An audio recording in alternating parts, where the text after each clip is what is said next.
Imagine burying your daughter. Grieving for 6 years. Then one ordinary day, you see her, alive, walking down the street with children and a husband. Your dead daughter is living a completely different life. This isn't a ghost story or a case of mistaken identity. This is the true story of a mother who watched her daughter's casket lowered into the ground in 2008, only to discover in 2014 that her daughter had faked her own death. The elaborate deception involved a cruise ship, stolen identity, insurance fraud, and a family torn apart by lies. This is how one woman's death became the greatest disappearing act of the decade. Before we dive into this unbelievable true story, make sure you hit that subscribe button right now.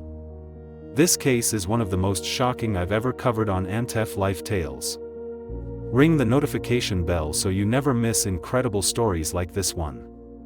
And please, drop a comment below telling me, could you ever forgive a family member who faked their own death and put you through years of grief? I really want to hear your thoughts on this. Now let's get back to 2008 and uncover how this impossible deception began. Sarah Williams was 28 years old in 2008, living in Fort Lauderdale, Florida. She was the only daughter of Margaret and Robert Williams, a middle-class couple who adored her. Sarah had always been close to her parents, calling them daily and visiting frequently. She worked as a marketing coordinator and seemed to be building a stable life. Sarah had recently started dating a man named David, and her parents were hopeful about her future. She was vibrant, outgoing, and loved by everyone who knew her. But beneath the surface, Sarah was struggling with debt she'd hidden from her family, credit cards maxed out, personal loans overdue, and mounting financial pressure she felt ashamed to reveal. In March 2008, Sarah told her parents she was taking a 4-day Carnival Cruise to the Bahamas with friends. Margaret and Robert were happy she was taking time for herself. Sarah boarded the ship in Fort Lauderdale, and for 2 days she texted her mother regularly. On the 3rd day, messages stopped. Margaret assumed Sarah was enjoying herself. But Sarah never returned. On March 15, 2008, Carnival Cruise officials contacted the Williams family with devastating news: Sarah had disappeared from the ship during the night. Despite extensive searches, she was nowhere to be found. Carnival Cruise security informed the Williams family that Sarah had gone overboard during the night of March 14. Her cabin roommate reported waking to find Sarah missing. Her shoes, phone, and purse were in the cabin, but Sarah had vanished. The crew searched all decks and checked security footage. Witnesses saw Sarah near the ship's railing late that evening, appearing distressed. The Coast Guard conducted search operations. After days of searching, no body was recovered. The official conclusion: Sarah had fallen or jumped overboard and drowned. Her death was ruled accidental, possibly suicide. Margaret and Robert Williams were destroyed by grief. Their only daughter was lost to the ocean with no body to bury. Friends and family gathered for a memorial service in Fort Lauderdale in April 2008. Hundreds attended, including Sarah's boyfriend David, who was devastated. Margaret and Robert held a symbolic funeral, burying an empty casket with a headstone: Sarah Elizabeth Williams, 1980 to 2008. Forever in our hearts. The grief was unbearable. Margaret fell into deep depression. Robert tried staying strong but was emotionally destroyed. They visited Sarah's grave weekly, leaving flowers and talking to the daughter they believed was gone forever. From 2008 to 2014, Margaret and Robert lived in the shadow of their daughter's death. Every holiday was agony. Margaret attended grief counseling and support groups. She kept Sarah's bedroom exactly as it was. Robert threw himself into work, trying to numb the pain. They celebrated what would have been Sarah's birthdays at her grave. Friends worried about Margaret especially; she seemed unable to move forward. The couple's marriage strained under grief's weight. They spoke often about Sarah, sharing memories, wondering what her life would have been. They never imagined she was alive, living under a different name just states away. March 2014, 6 years after Sarah's death. Margaret was visiting her sister in Charlotte, North Carolina. One afternoon, walking through a shopping district, Margaret glanced across the street and froze. There, walking with two small children and a man, was a woman who looked exactly like Sarah. Same height, walk, facial features. Margaret's heart stopped. She stared, convinced grief was causing hallucinations. But the woman looked too real. Margaret grabbed her sister's arm. "That's Sarah," she whispered. She started across the street, calling, "Sarah." The woman turned, made eye contact, and her face went pale with shock and fear. Margaret ran toward the woman, heart pounding. "Sarah? Is that you?" The woman's eyes widened in panic. For a split second, recognition and terror flashed across her face. Then she grabbed her children's hands and ran. Margaret chased after her, screaming her daughter's name, but the woman disappeared into a parking garage crowd. Margaret's sister caught up, out of breath. They searched frantically, but the woman was gone. Margaret was shaking, crying, insisting it was Sarah. Her sister worried Margaret's grief had created a delusion. But Margaret was absolutely certain. That was her dead daughter, alive. Robert tried to be rational. Sarah was dead. They'd buried her. The cruise line confirmed she went overboard.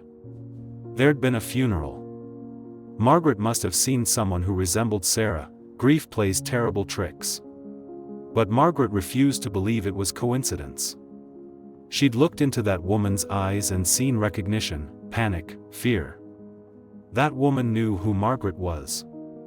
Margaret became obsessed. She returned to Charlotte repeatedly, searching shopping districts, parks, neighborhoods. She carried old photos of Sarah, showing them to strangers. Her family worried she was having a breakdown. But Margaret's certainty never wavered. Her daughter was alive. After months of fruitless searching, Margaret hired a private investigator. Robert thought it was chasing a ghost, but Margaret was determined. She contacted Thomas Reeves, a Charlotte-based investigator. Margaret showed him photos and described the March sighting. Reeves was skeptical but agreed to investigate. He checked social media, public records, and surveillance footage. Within 2 weeks, Reeves found something shocking. A woman named Emily Parker living in a Charlotte suburb matched Sarah's description perfectly. He showed Margaret a driver's license photo. Margaret broke down crying. That was her daughter. Sarah was alive and using a stolen identity. The investigator uncovered a detailed profile of Emily Parker. She was 34 years old, Sarah's exact age in 2014. Emily Parker appeared in public records starting in 2008, the year Sarah died. Emily was married to James Parker with 2 young children, ages 4 and 2. She worked part-time as a freelance graphic designer. She had no social media presence, which was unusual. The investigator pulled Emily's driver's license photo and compared it with Sarah's old photos. Despite different hair color and style, facial structure was identical. Emily Parker and Sarah Williams were the same person. Margaret had been right. Her daughter had faked her death. Private investigator Reeves compiled overwhelming evidence. Facial recognition software showed a 98% match between Emily's photos and Sarah's pre-2008 images. Emily Parker's social security number was issued in 2008. Before that, Emily Parker didn't exist in any database. Most damning, Emily's marriage license to James Parker was dated June 2008, just 3 months after Sarah supposedly died. Reeves found financial records showing Sarah had significant debt in 2008, over $80,000 in credit cards and loans, plus suspected embezzlement from her employer. She faced potential criminal charges before the cruise. Her death made terrible sense. Sarah had escaped debt and legal trouble. Margaret faced an impossible choice. She had proof her daughter was alive. Sarah had deliberately faked her death and put her parents through 6 years of unbearable grief. Margaret felt betrayed, devastated, and furious. But she also felt desperate love. Sarah was alive. Robert was equally torn between rage and relief. Should they confront Sarah directly? Call police and report fraud? Leave her alone? Margaret couldn't do the latter. She needed answers. She needed to understand why. After agonizing discussion, Margaret decided to confront her daughter face to face, this time with evidence, demanding explanations for the unthinkable betrayal that destroyed their lives. In June 2014, armed with evidence, Margaret and Robert drove to Emily Parker's Charlotte suburb home. They waited until Emily emerged with her children. Margaret and Robert approached. "Sarah," Margaret said firmly. The woman froze, face draining of color. "My name is Emily," she said weakly. "No, your name is Sarah Elizabeth Williams," Margaret replied, voice breaking. "You're our daughter. We buried an empty casket 6 years ago." Sarah looked at her parents with terror, shame, and resignation. The secret she'd protected for 6 years was exposed. Her hands trembled. "I can explain," she whispered. "You better," Robert said, voice hard with anger. Sarah invited her parents inside and finally told the truth. In 2008, she'd been drowning in debt, $80,000 from credit cards, loans, and bad investments. Worse, she'd embezzled $30,000 from her employer to cover debts, and they were about to discover it. Criminal charges were imminent. Sarah was terrified of prison and public humiliation. She felt her life was over at 28. She researched escape methods and conceived the plan: fake her death on a cruise ship. People disappeared from cruise ships periodically. If she went overboard and her body was never found, she could start over. All debts would die with her. Sarah explained the execution. She booked the Carnival Cruise deliberately. The night she disappeared, she carefully left her shoes, phone, and purse in the cabin to suggest she'd gone overboard unexpectedly. She'd actually snuck off the ship during a Nassau port stop, using a fake passport. From the Bahamas, she traveled to the Dominican Republic, then eventually to the United States under her new identity, Emily Parker. She'd purchased fake identity documents months before: birth certificate, social security card, driver's license, costing $15,000 from embezzled money. She settled in Charlotte, dyed her hair, and became Emily Parker. She met James in late 2008. Sarah tried to justify her actions. She'd been desperate, backed into a corner, facing prison and life destruction. She claimed she didn't think about her parents' grief, only focused on survival. She convinced herself they'd be sad initially but would eventually move on. She never imagined the depth of their suffering. Margaret was incredulous. "You thought we'd just move on from losing our only child?" Sarah had no good answer. She admitted being selfish, cowardly, and cruel. But once the deception started, she couldn't undo it. She built a life as Emily Parker and convinced herself her parents were better off thinking she was dead. Robert exploded with fury Margaret had never seen. He stood, shaking with rage. "Do you know what you put us through? Your mother nearly died from grief. We visited your grave every week. We mourned you at every holiday. We held a funeral. I watched your mother sob over an empty casket. And you were alive, playing house under a fake name?" Sarah was crying, but Robert didn't care. "You didn't just fake your death. You murdered us emotionally. You're a monster." Sarah sat motionless, tears streaming, unable to defend the indefensible. Robert demanded to know, what now? Would Sarah abandon them again? While Robert raged, Margaret sat in stunned, quiet devastation. Her emotions were contradictory. Relief, her daughter was alive. Joy, she could hold Sarah again, know her grandchildren. But also betrayal, anger, and profound grief for 6 years of unnecessary suffering. I grieved for you every single day, Margaret said softly. I couldn't function. I wished I'd died instead of you. And you were just living a normal life, having babies, being happy while we were destroyed. Sarah reached for her mother's hand. Margaret pulled away. That rejection broke Sarah completely. She collapsed in sobs, begging forgiveness. But Margaret wasn't ready to forgive. James Parker, Sarah's husband who knew her as Emily, arrived home from work. He walked into a nightmare. His wife was crying hysterically, 2 elderly strangers were in his living room, everyone was shouting. Who are these people? James demanded. Sarah looked at him with absolute despair. They're my parents. My name isn't Emily Parker. It's Sarah Williams. I faked my death 6 years ago.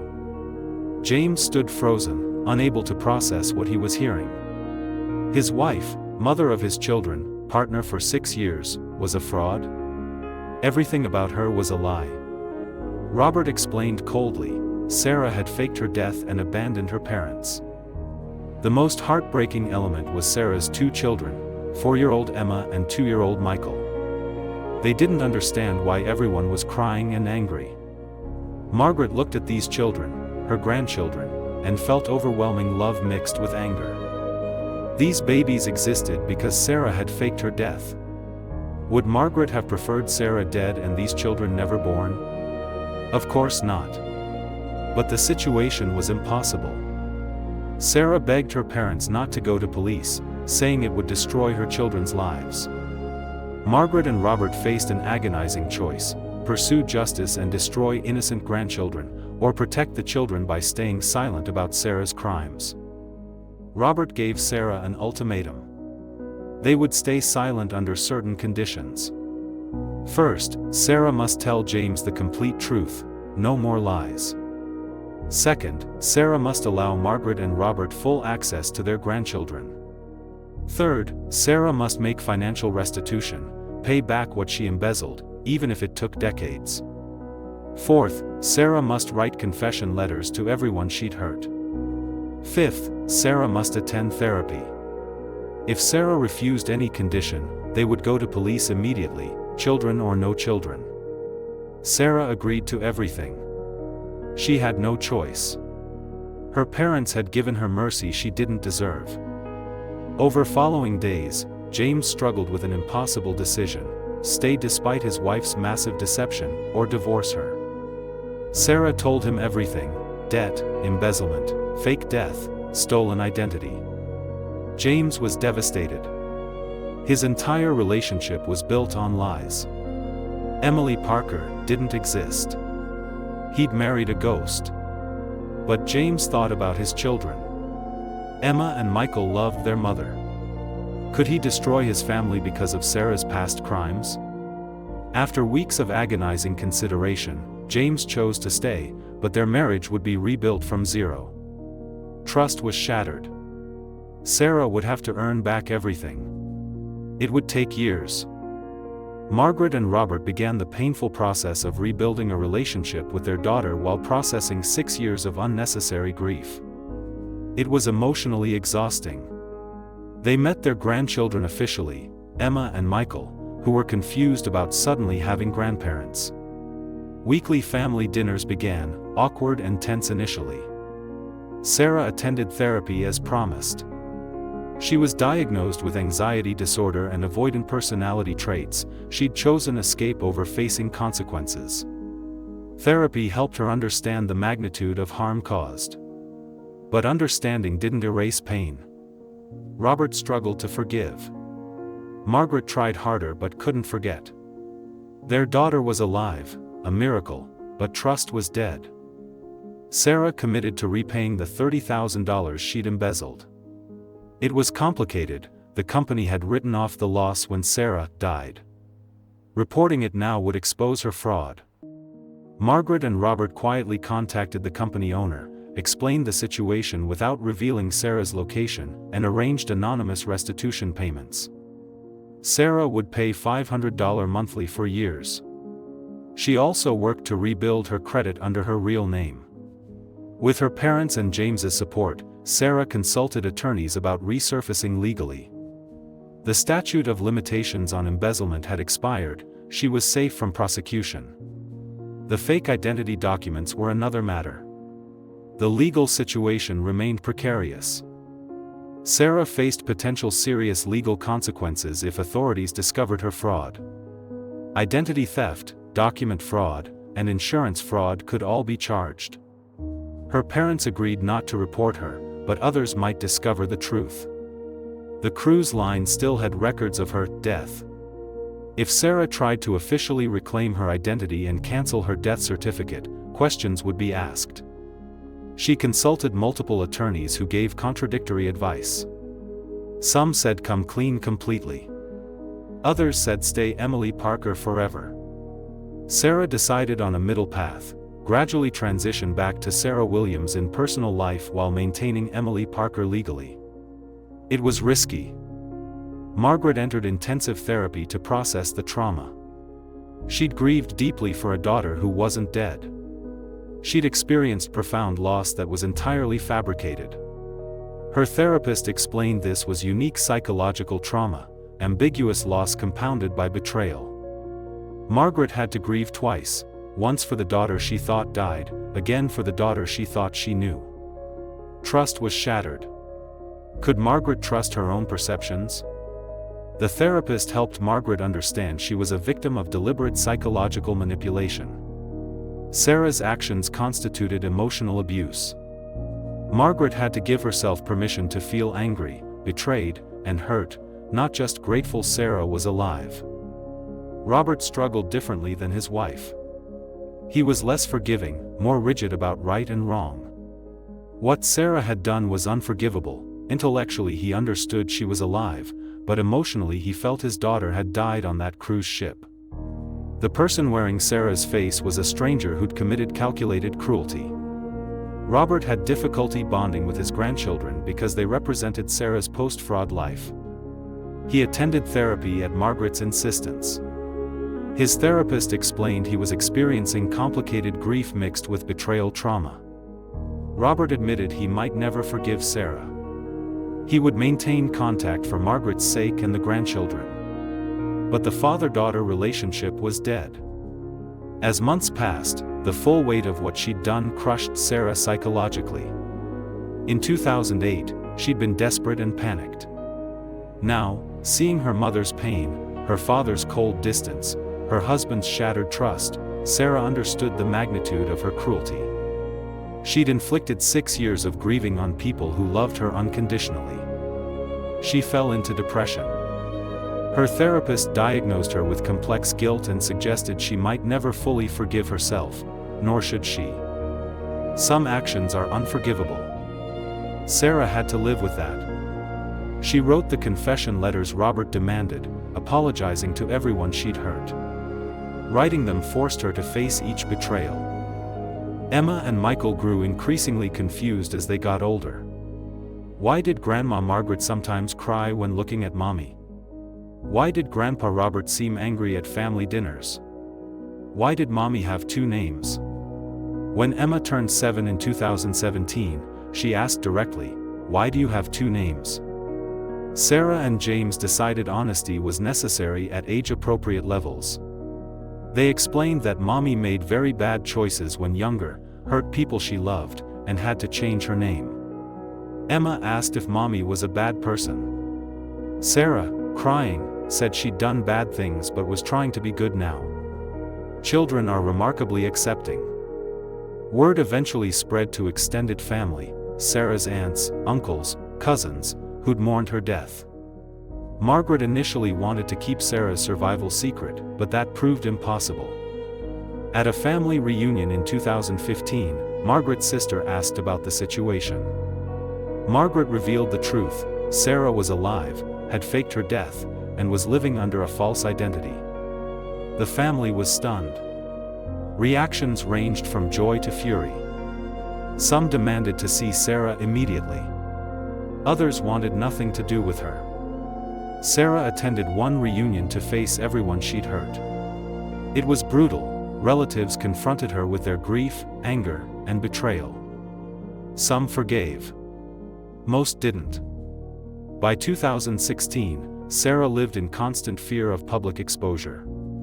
If news media discovered her story, woman faked death on cruise ship, lived under false identity for 8 years, it would become national news. Her children would be humiliated. James's family would find out. The cruise line might pursue legal action. Insurance companies might investigate. Sarah took extreme precautions: no social media, no public photographs, minimal community involvement. But staying hidden was increasingly difficult in the digital age. Facial recognition technology was everywhere. One tagged photo could unravel everything. Sarah lived in a self-made prison of fear, constantly looking over her shoulder, terrified the truth would explode publicly. In 2018, Margaret made a controversial decision. She wanted to share their story publicly, not to expose Sarah vindicatively, but to help other families dealing with complicated grief and betrayal. Margaret had found no resources for people whose loved ones faked death. Sarah was terrified and begged her mother not to. But Margaret needed purpose from her pain. She compromised. She'd share their story only in closed support groups for families of missing persons, using no names or identifying details. Margaret began speaking in these spaces about ambiguous loss and familial betrayal. Sharing helped Margaret heal. It also complicated her relationship with Sarah, who felt her privacy violated. By 2019, 11 years after Sarah's fake death and 5 years after Margaret discovered the truth, James and Sarah's marriage had evolved. James never fully trusted Sarah again. She'd proven capable of elaborate, sustained deception. But they'd built a functional partnership focused on their children. Sarah worked tirelessly to be transparent, honest, and devoted. She gave James complete access to her phone, email, and finances. She attended therapy religiously. Slowly, incrementally, James began trusting again, earned trust based on years of consistent behavior. They renewed vows in 2018 as James Parker and Sarah Williams Parker. The ceremony was small, private, and emotional. It wasn't the marriage James imagined, but it was real. By 2020, 12 years after Sarah's fake death, the Williams Parker family had reached fragile equilibrium. Margaret had largely forgiven Sarah, not because Sarah deserved it, but because Margaret chose peace over perpetual anger. Robert remained emotionally distant but civil. He attended family gatherings and was kind to his grandchildren but never fully reconnected with Sarah. Some wounds don't heal. Sarah accepted this as consequence. Emma and Michael, now teenagers, knew the full truth about their mother's past. They struggled with it but loved her anyway. James had built a new marriage on ruins of the old. It wasn't a happy ending, but it was survival. Sometimes that's enough. Sarah Williams' story is a cautionary tale about desperation, cowardice, and consequences. In 2008, facing financial ruin and prison, Sarah chose the coward's escape, fake her death. She didn't consider the devastating grief she'd inflict on her parents. When Margaret accidentally discovered Sarah alive in 2014, it was traumatic, grief mixed with betrayal. The family spent years rebuilding what Sarah had destroyed. Some relationships healed. Others remained broken. This story reminds us that desperate choices have lasting impacts. Family bonds can survive even massive betrayal, and sometimes the cruelest thing we do is make people grieve unnecessarily. Subscribe for more unbelievable true stories. Thanks for watching.